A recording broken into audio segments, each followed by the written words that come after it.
Hey guys, it's Pete from Beef Anxiety here. Welcome in today's episode. I appreciate y'all being here so much. Let's talk about a few things real quick. The Pete vs. Anxiety Team Anxiety Facebook group. Are you a part of it?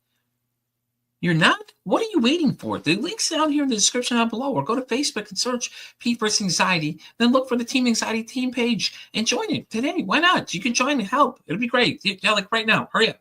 Stop what you're doing. Pause this video. Go do it right now. But anyways, let's also talk about the Pete vs. Anxiety YouTube page. If you're here right now, you're probably following it most likely. If not, head on over there, subscribe, be sure to like and comment on the videos and let me know, because all that stuff really helps, guys. I really appreciate it. And help me break the stigma that mental health is talked about enough.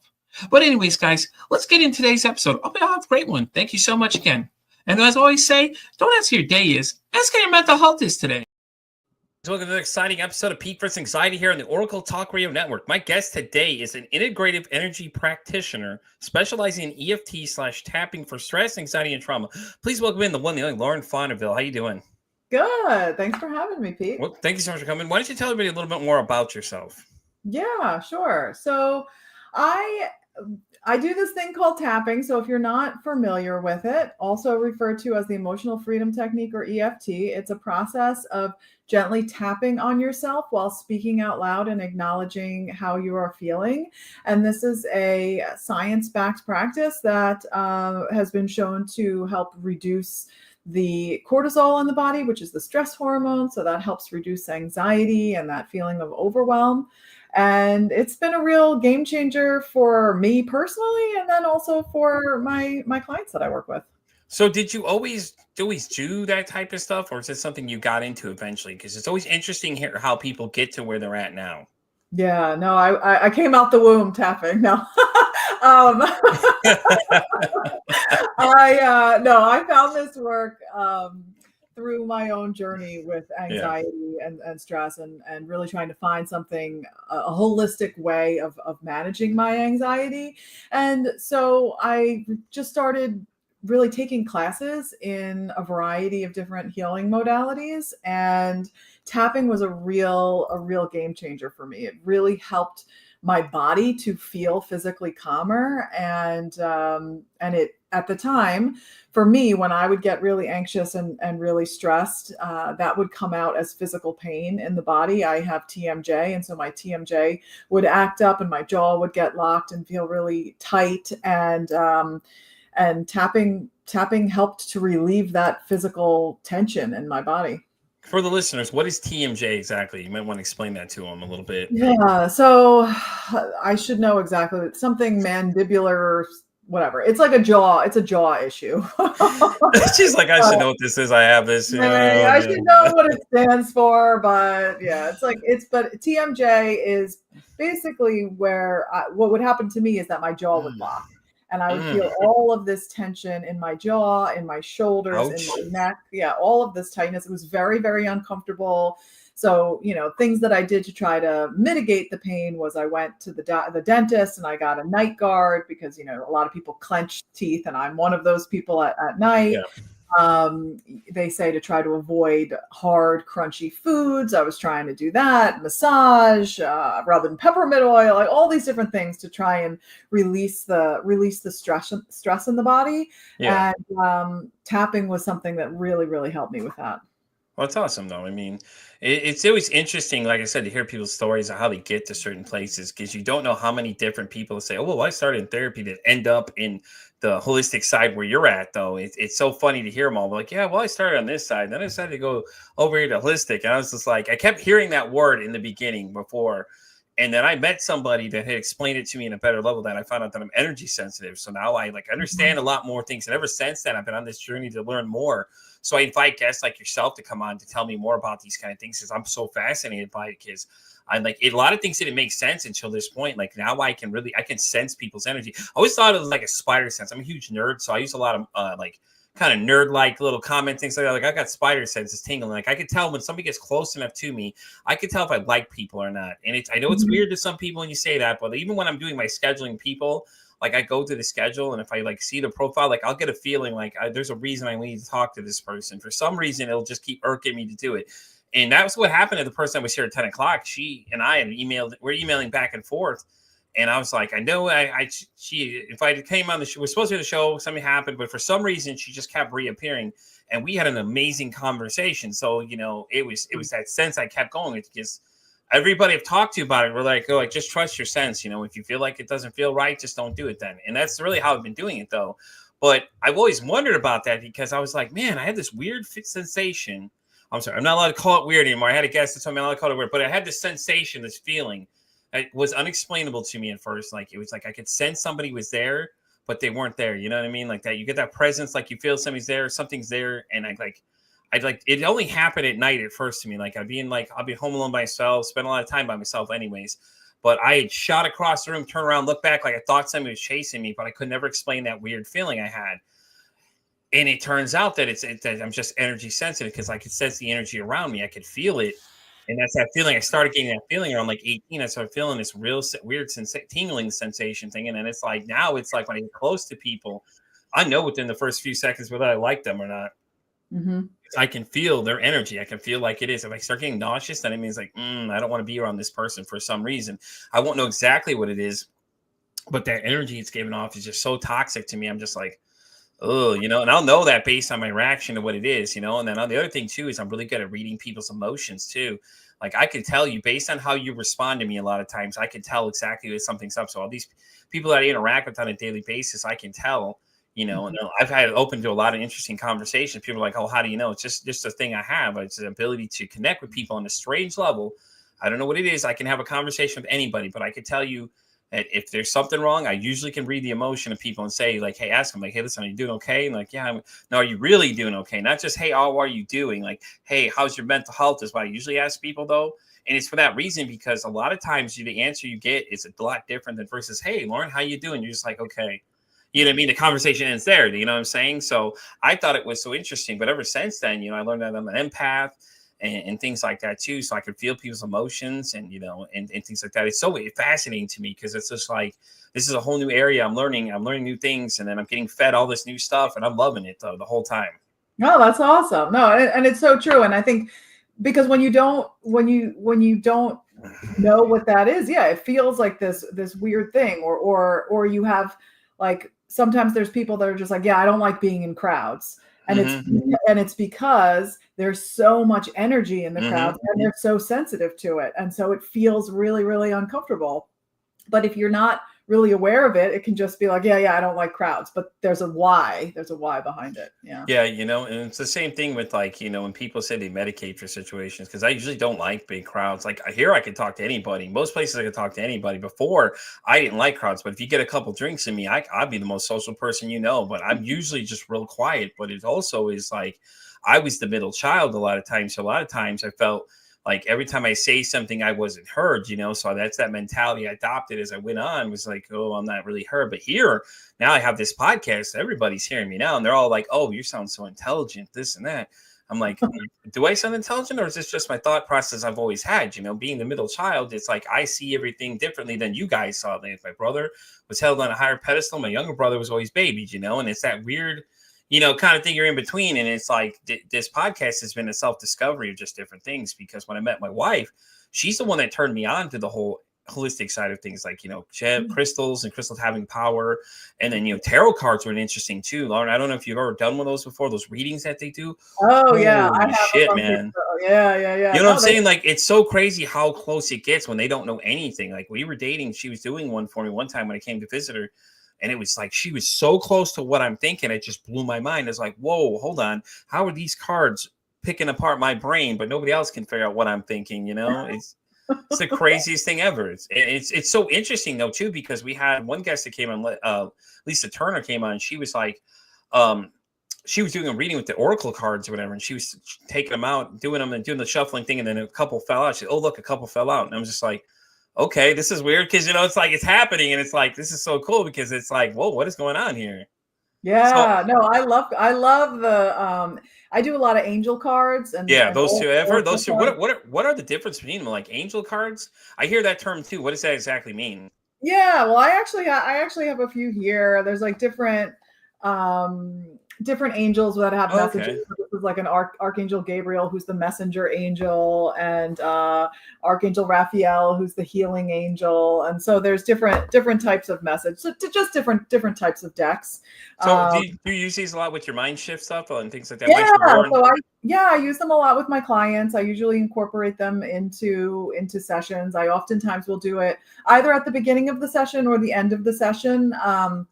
At the end of the session, every time. I mean, the cards are always so spot on and relate to something that was discussed or that we talked about or that really resonates with the client. And it's kind of a nice way to summarize things and kind of wrap things up. I love the cards. Yeah. So when you were getting into it in the beginning, did a lot of people think, okay, get really skeptic? You get a lot of like pushback from people that really understand. Yeah. Okay. Now we're getting somewhere. Okay. Because, I could just see it now. You're like telling people what you do and they're looking at you like, oh, yeah.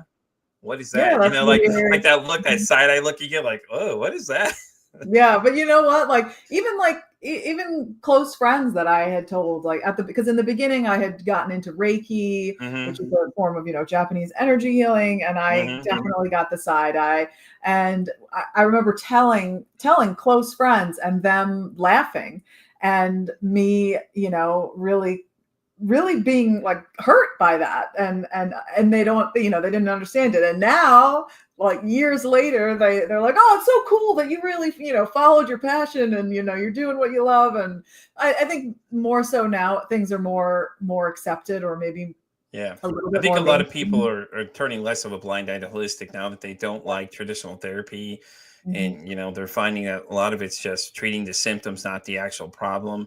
And, a lot of times you hear that with big pharma and stuff, and then the medicine, the side effects of medicines. And it's just like, it's horrible. We had a men's mental health panel at 1 o'clock. We were talking about that. And that's a part of the subject came up is big pharma.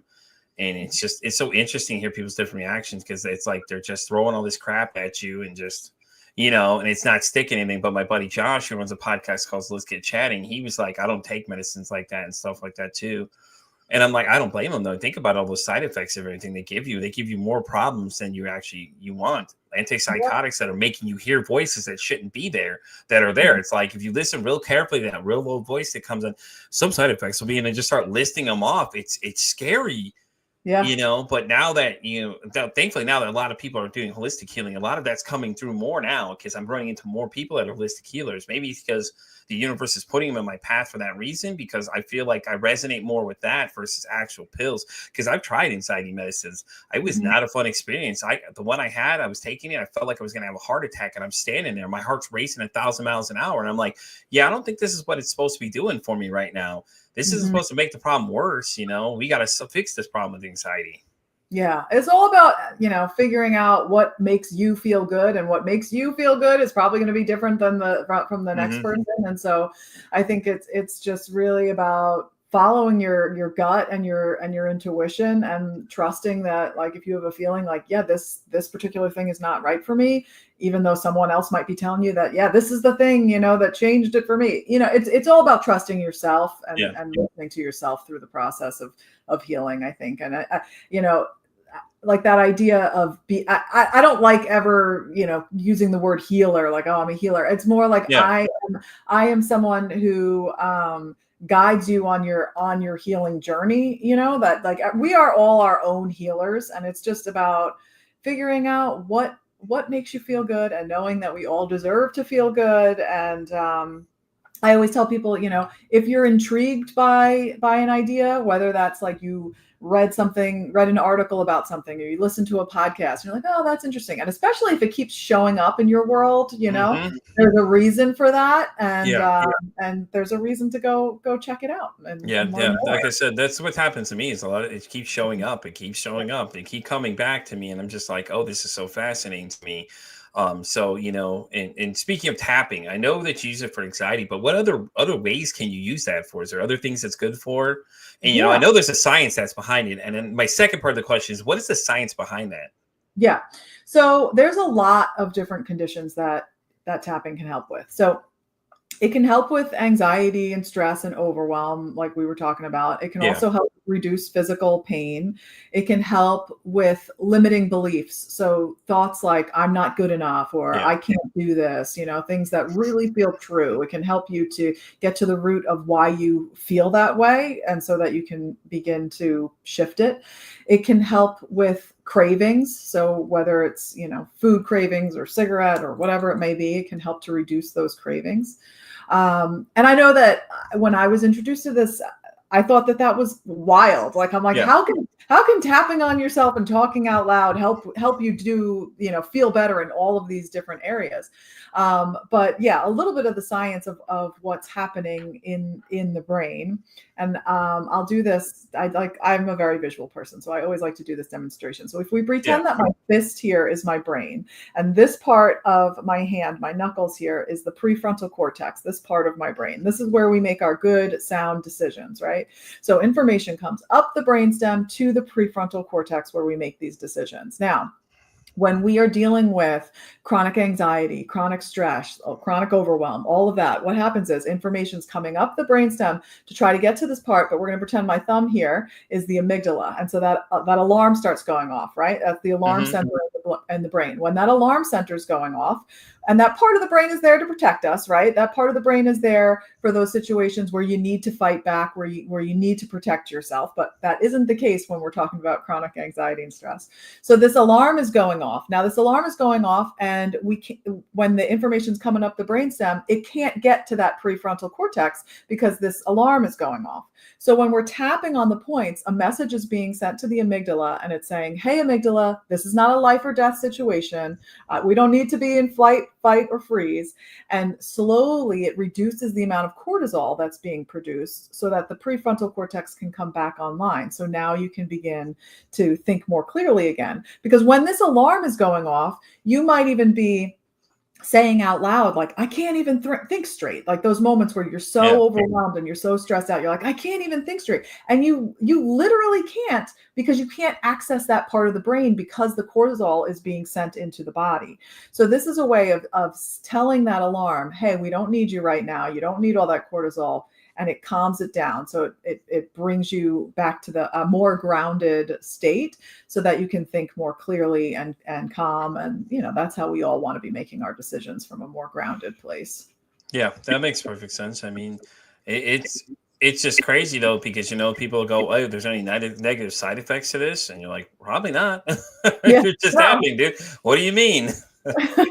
Yeah, no, I mean, I will say, when people are first getting started with this, if you are someone who has knowingly experienced trauma, I would definitely recommend doing this work with a practitioner, as opposed to just, diving in and starting to tap and talk about trauma. And you don't want to get yourself all riled up in a way. You want to be able to do this in a methodical way, and having someone to practice with would be helpful in those situations. Yeah, that's going to be my next question to you, though, is like, why not do it by yourself if you have trauma? Is it better to have that expert there in case something goes wrong? They're prepared to handle the situation? Yeah, just that, because sometimes when you're in a really heightened state, so if you are starting to tap and talk about something that was really traumatic that happened to you, and you kind of trigger yourself basically, and you're really overwhelmed, it can be, if you're new to this, it can be challenging to kind of get yourself back down. But if you're doing this with a practitioner, they're going to make sure that you're doing it in a safe way, and that you're not going, too fast, too hard, too soon, that you're doing this, in a way that feels safe and that you're ready for. Yeah. Yeah, that makes sense. So, I mean, when people hear that, they're like, oh no, something could go wrong. Yeah, something could go wrong. You could trigger yourself, just like you said, you could trigger it, and you're not prepared for that triggering session, right? And things like that too. But I always find it always so fascinating about that, because I did have somebody on before. She did tapping as well. She actually has an app called Soaring with Tapping. Amy has this, she has this app and everything, and we were talking about the same thing, and just the benefits of it. And I like it because I think that it's better for you, because you're not adding all those chemicals into your body. If you think about it, with all these weird drugs that they have, and God knows what they're putting in these things nowadays. You don't know. I don't care what they tell you, even though they have to tell you. They don't tell you everything. Let's be honest here. I hate to be the skeptic and be that guy in the soapbox yelling, "Hey, no, it's not right," and things like that too. But let me though ask you this though: how long does it take you to see results? Do you see it like every session? I mean, obviously, my thought is at this point is that it builds up. You get it's longer lasting effects the more you practice it. Am I not correctly thinking that, or is that I'm on the wrong trail on that? Yeah, I mean, so if you are someone who has like an issue that's been a long-standing issue that you've been dealing with, it can take a little bit longer to get to the point where you feel, that things are shifting. If there's something that is more recent that's going on, it's probably going to take you a little bit less time for you to notice a difference. So it's really dependent on the situation and the person for how long it takes to find or feel a difference. That being said, every session, the intention is always to leave feeling a little bit lighter. I mean, that's at least my intention as a practitioner when I'm working with a client, is to help them to feel a little bit lighter. But what's important with tapping is the words that you use and making sure that those words really resonate with how you're feeling. So, there's tons of tapping videos and resources and apps that are out there. And I think that those are wonderful, especially for people that are new to this, because it's a great way to be introduced to it. But what I always like to tell people is that if you're tapping along with a video and the practitioner is using words that don't really resonate with how you're feeling, try to pause that video and identify what you're feeling in that moment and put some words to that and tap through the points. And it's going to be a little bit more effective for you. And the whole idea behind tapping is to really hold space for how you're actually feeling. So if you're feeling really anxious or you're feeling really angry, you're going to put words to that and saying something like, even though I'm feeling really anxious, that's just how it is today. I'm feeling really anxious. And you just stay with that. I'm feeling so anxious, all this anxiety in my body. And sometimes people will say like, are we tapping in the bad thing? We're saying like the negative thing over and over as we're tapping. And it's like, I want to be clear. No, we are not tapping in the bad thing, but we're allowing ourselves the space to actually feel what we're feeling, right? Yeah. To identify and feel it, because a lot of the time we don't allow ourselves to feel it, right? We will say that, we're angry or we're sad or whatever the case may be, or we're anxious, but then it's like, that's uncomfortable. I don't like feeling that way. So I shove it down and I distract myself and I stay busy so that I don't have to feel those things. But we all know that in time, all that stuff that you've been shoving down is going to build up and build up and build up until it's going to come out in some way. And tapping is this beautiful, gentle way of holding space for it. So you don't have to wait till it gets all the way up here and explodes. Like you can, you can identify it and feel it before then. Yeah, no, that makes perfect sense. So because just to backtrack a little bit to the videos, do you recommend any videos that you've seen that are really good for people that are getting into the idea of tapping or want to know more about it? Just kind of guide people a little bit, because with the internet, there's so much out there. It's hard to tell fact from crap these days. So maybe give them a little direction, Lauren. You know what I mean? Come on. Yeah, sure. I mean, there's tons of amazing EFT practitioners out there.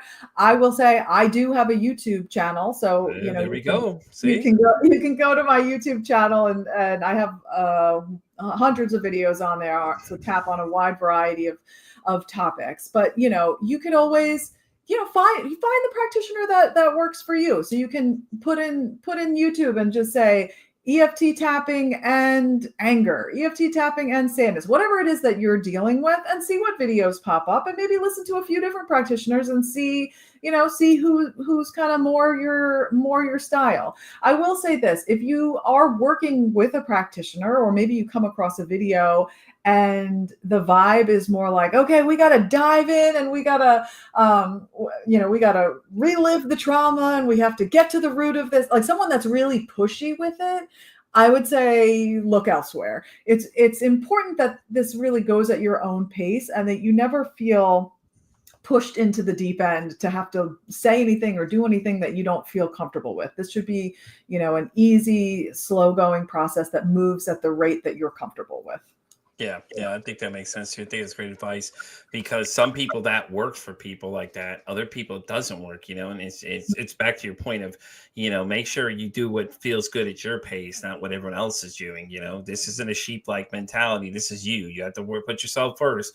I know that sounds selfish to people, but putting yourself first is nothing wrong with that. No, it's not selfish. Putting yourself first is not Well, selfish. it's funny you say that, Joe, is because you think about it. When you set boundaries with people, what's the first thing they tell you? Oh, you're being selfish. And that's usually a negative reaction because that person's affected by those boundaries you're setting for people, and it's always so interesting to see how people react to what you tell them. Well, like, I do a lot of things what I call unplugging. I unplug from the internet a lot of times, even though I run a podcast like weekends and after 4 or when my wife gets home, I unplug from my phone. I try not to be on my phone as much and try to disconnect, because if not, I feel like that addictive mentality will kick in and you're just stuck there, like you're like drooling, like, I don't know if you've ever seen the movie Idiocracy where the guys like they're sitting there just like completely. I don't know what that is in that bucket that he's eating. That Dax is eating in the bucket when he's sitting there and he's eating that shit out of the bucket or whatever. You know what I mean? The idea of just like you're being a slave to everything. Yeah. So I'm learning how to go out and be more out in the open and go out and do other things than be stuck at the side. Because I was so used to being by myself as a kid. So I just like being by myself is just comfortable. I don't mind being so sheltered in. But now my wife, on the other hand, she's more of an outdoors person. So she tries to take me out places and like I'll go and stuff and I'll have a good time, but I prefer to be home. But it's so much better though for my mental health if you think about it, because you get out, you're a little more active, get the blood flowing. You feel a little different though when you get out and get in the sun. I know it sounds weird to a lot of people, but it's just a little sunshine can help brighten your day a little bit too, though. Yeah, getting outside is a good thing. Putting your feet in the grass is is a good grounding thing. Being out in nature, yeah. I mean, I think we're meant to do that. We're meant to be out in the sun, and and it's a good thing. It's good for your mental health to get outside. Well, Lauren, if I leave, I can't play my video games and be slave to television and everything else. But I agree though. I enjoyed it though. We went out to we're out here in Texas, so we went to Big Rock, which is this big canal, I don't even know what it is, like a stream or river or something. You go out there and just swim in the river. Now, most people are gonna be like, "Oh, that's disgusting." I'm like, okay, well, one for you then. Forget you then. You didn't have to go, but it was great though because I got out in the sun for a bit. It was in the water, things like that. It was just nice to get away from everything because then you don't feel so like glued to everything around you. You don't have that feeling like, oh, I'm missing the FOMO, missing out type of thing. Oh, I'm feeling fear of missing out, basically. Well, I'm not missing out on anything. I'm out here enjoying life, enjoying the sun, getting a little sunshine, enjoying nature itself, enjoying the water. And it was great. It was it was mentally relaxing too, because the water stream, you just sit there and feel the water running and things like that. And I know it sounds weird to everybody that's probably listening to this, but go try it for once. Like Lauren said, ground yourself. Go outside, just put barefoot and go and stand in the grass. You can ground yourself a lot of times. It'll help you a lot more than you think. Because my good friend Catherine, who runs the Will Healing Matters podcast, she tells me that all the time. Whenever I'm overwhelmed with something, she'll just text me back and go outside and ground. That's literally what I was just saying. Just go outside and ground. I was just say hug a tree. Yeah. I always laugh when she tells me to hug a tree. I'm going to do it one time. I'm just going to hug the tree and kiss it instead of a video of that. But like I said, it's just, I think it's so interesting though. It's so fascinating because even Albert Einstein, if you want to go that far back, even said that we're all made of energy. Think about it. You attract the people you want to be around you. And, and things like that. And it's great that, this whole new avenue, things have opened. I can learn more. And I have people like you that come on and teach me more stuff. And, all the great things you're doing to tapping and, all this other kind of stuff, and it's, I just think it's so fascinating to me. I just think that it's so great to see. Do you have any publications that are coming out by chance or anything you're working on? That's the latest thing, Lauren. You don't have a book. Everybody else has got a book. Come on now. Okay.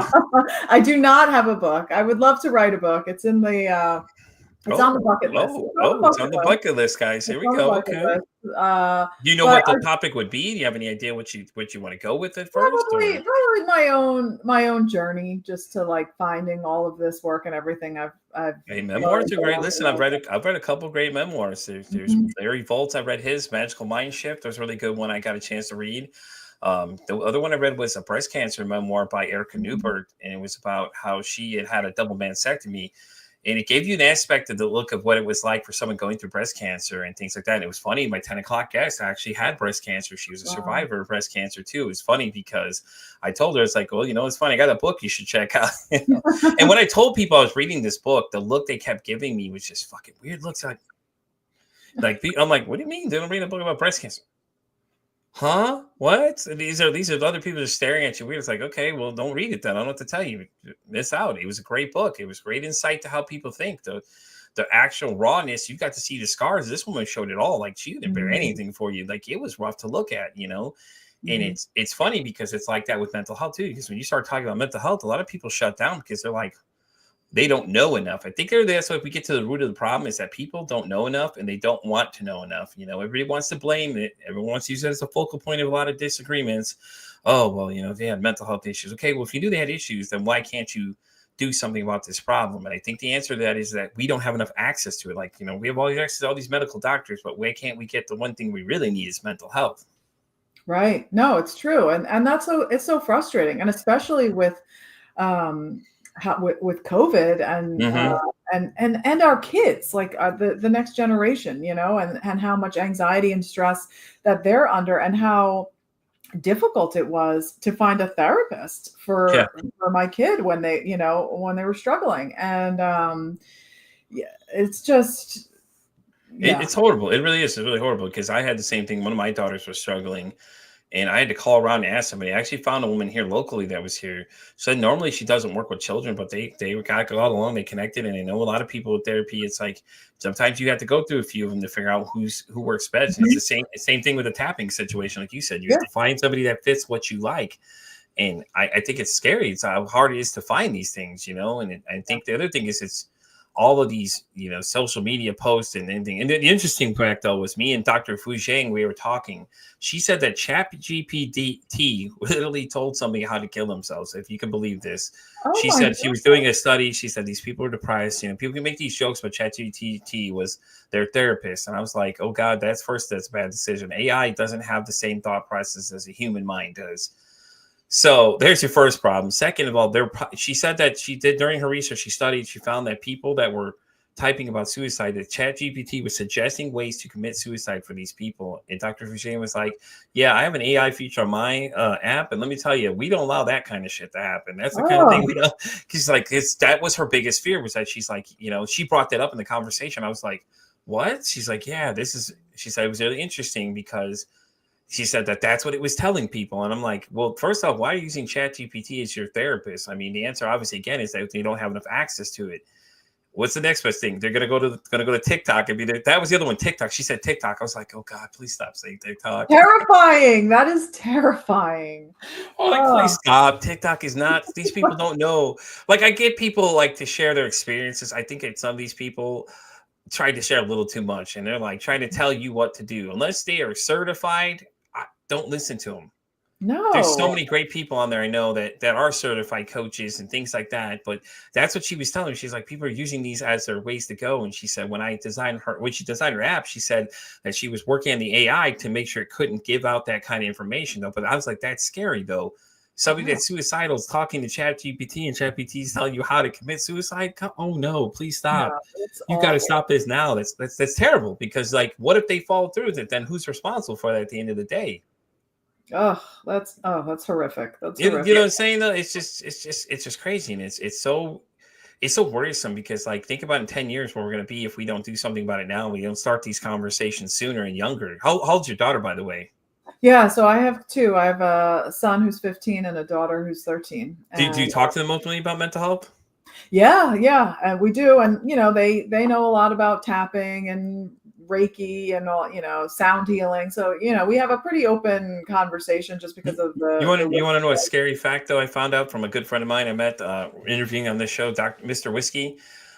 He's told me that when social media was introduced into society, can you guess how much the young men's mental health issues went up?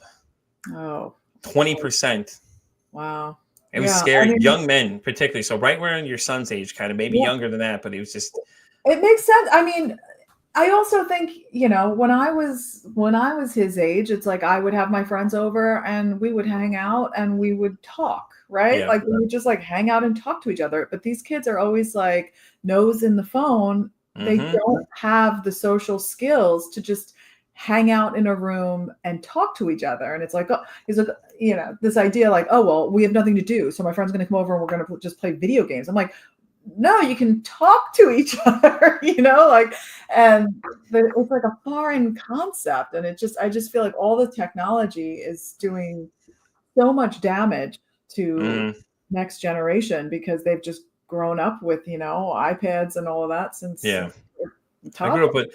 I'm old enough that AOL was introduced. Okay, so I'm a little ways back. I'm almost. I'll be 40.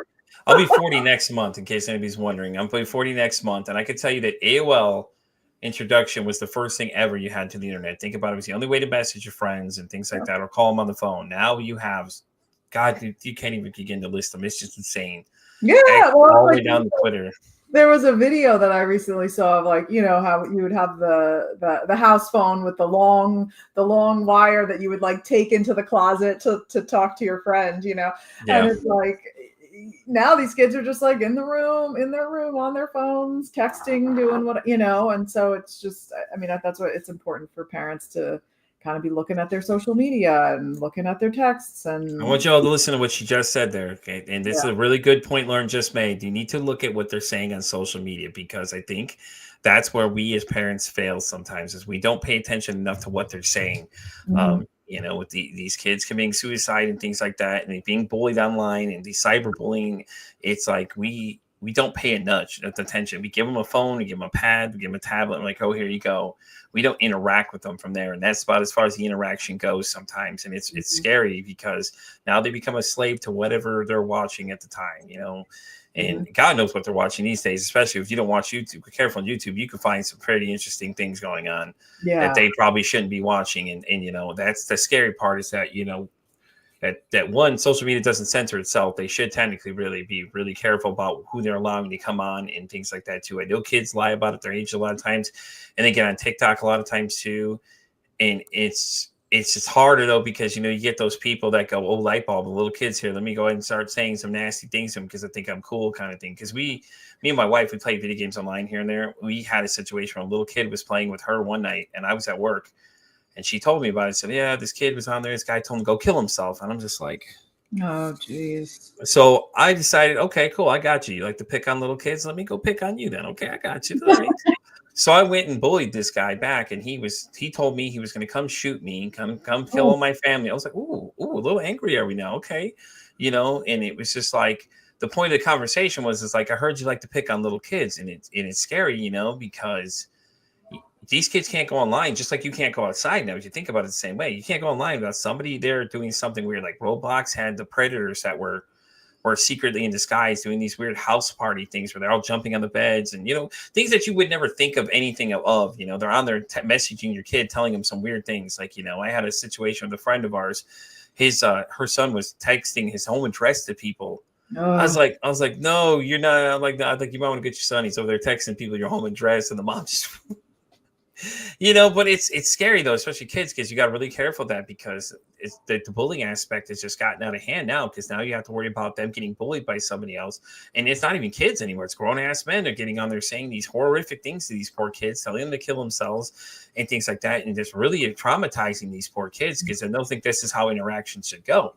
Yeah, no, it's so terrifying. And then there's those like stupid challenges and all sorts of crazy things that are out there. And it's just, you just hope that you, as a parent, you know, you're doing the best that you can to teach your kid what's, you know, what they should and shouldn't be doing. Listen, Lauren, TikTok's got you. Don't worry. They're the new parent for you. You can just sit back and hang out and let them take over for you.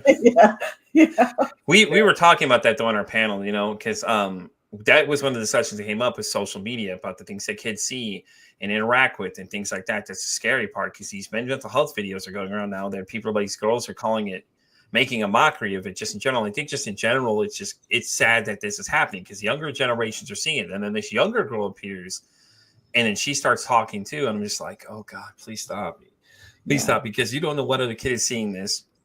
You're giving out the wrong messages to these poor kids. You know, you're polluting their minds with all these false information about these things. You know, and then your son, unfortunately, if he were to see the video, obviously he's smarter now. He knows because you smartened him up about it. But, you know, kids that are about his age that see that are going to think that them talking in general is just a bad thing, you know, and it scares me, because it's like, when is it going to be enough for us to stop these people from saying these things? You know, it's like, there's so many different videos that appear because, you know, the kids are locked in their phone screens and things like that. And it's so horrible that you can't even go outside and play outside anymore like we used to as kids, because you're afraid somebody's going to snatch your kid. Yeah. There's always something, right? It's like it's always hot. So you just have to you just have to do your best. And then it's also just like, managing your own anxiety around it too, and teaching your kids how to manage their anxiety, and trying to have that open dialogue. So, Lauren, I'm going to ask you a question. I've asked all my guests to this point. Okay. So here's the question for you. If your mental health had a song, what would it be? And this credit goes to my good friend Gretchen, who runs a podcast called The Shit That Goes On in Her Head. She'd asked me the very same question. I'll let you respond, and then I'll tell you what my answer was. Oh my gosh. It's great, isn't it? It's a really good question. Think about it. Because it was like, wait a minute, this is so great. Like, how are we looking at this? From when I have anxiety, or was this when I have depression? Yeah, no, it's just what came to mind was Alanis Morissette. Like, okay, good call. Isn't it ironic? Ironic, yeah, okay. Like how your mind can kind of like see the positive and then the negative. But you know what I mean? Like there's the both. That's what came to mind. That's great. So my answer was, okay, so I said if I'm feeling down and depressed, it's Talk Away the Dark, Leave a Light On by Papa Roach. And I referred to the video where it's talking about suicide in the beginning, and the end it gives you the really great information, 988, all that kind of stuff. It's just the song alone is just really great. I like it. I think it's very powerful in general. Music in general has a very powerful message it sends to people. When it's chaotic, it could be anything, honestly. I said mostly like punk rock, something fast paced and just completely chaotic. It's going on. It could be like System of a Down, BOYB. The beginning is like, that kind of thing is my brain's going 1,000 miles an hour. But I thought it was an interesting question because she asked me that, and I was just like, damn, that's a good question. So I've been asking. I got beat it from a woman that was from the Middle East that was talking about, I forgot what we were discussing in that episode, but she had mentioned Beat It, and I was laughing hysterically because I could not believe she said Michael Jackson Beat It. I'm like, okay, all right. So you get very interesting questions when it comes to that conversation, though. Yeah. And then another thing I always ask people is I ask them if there's a stigma you could break about mental health, what would it be?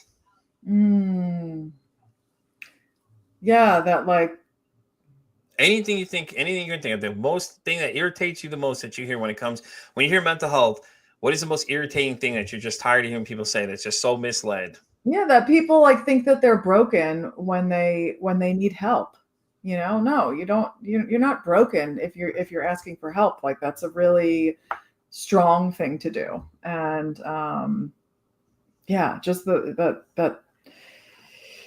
that's not. You're not broken. You're not broken. Doesn't matter what has happened to you. You're not broken. And and that like you have the answers within you.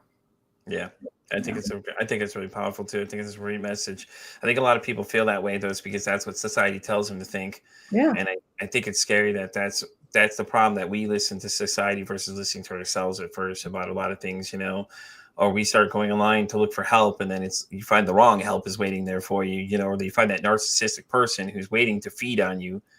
And, that was an interesting conversation too we had on the panel. We were talking about that. I was like, think about it. Because one person was like, well, I don't understand why they don't get away from these things. I said, well, you don't understand is that a narcissist, once they've got you locked in, that's it. You're predatory prey, man. That's it. They're coming for you. They're feeding on you. They're getting you to do what they want to feed into what they want you to do. And the more reaction you give to it is the worse it gets, and it just gets ugly too. And then when you have anxiety, including my anxiety, just goes off the rails. Like I say mine, if I had to give it a character, I gave it I don't know if you've ever seen Inside Out 2. It's that little anxiety character on there. It just fits right in with my mind. It's just all over the place, flipping around everything. I was like, oh, that's so great, And I was watching that the other day too, and I was thinking, damn, dude, that's what my anxiety feels like sometimes, just look, go, wee, or is it the whole squirrel, and you're looking the other way kind of thing, like that kind of thing. So yeah. Oh, that just makes me think of Dory on Finding Nemo, like just keep swimming. Lauren's gonna start singing that in public all the time. What's going on? Nothing. I'm okay. Never mind. Well, Lauren, we're going to start wrapping up this episode. And thank you so much for coming. Do you want to go ahead and plug some of your social media sites? I know you're on Facebook, Instagram. You have the website. You have a website and everything too, right? Yeah. So you can find me at mindshiftwithlauren.com. I have a free masterclass there. You can find me Mindshift with Lauren on YouTube. If you look that up on Instagram, Facebook, everywhere. Mindshift with Lauren. Well, thank you again once again for coming. Guys, I'll have all that in the description down below. If you're listening to it on the audio side as well, I will have everything listed for you as well for everybody. And once again, we want to thank Lauren for coming. Thank you so much for being here. It was so great. I've had such a great time with you. Thank you for answering my random questions. I know you enjoyed those, Yeah, so thank you for having me. no, not a problem. It was great having you. I really appreciate it. Guys, and as I always say, I'm Pete Fritz Anxiety. I'm on X all the way down to TikTok. I'm on Spotify all the way down to iHeartRadio. And as I always say, it costs nothing. I'm to be kind to somebody. One kind act you can do can save someone's life, or hell, you can make their day. I'm Pete Fritz Anxiety saying, don't ask how your day is today. Say, hey, how's your mental health today?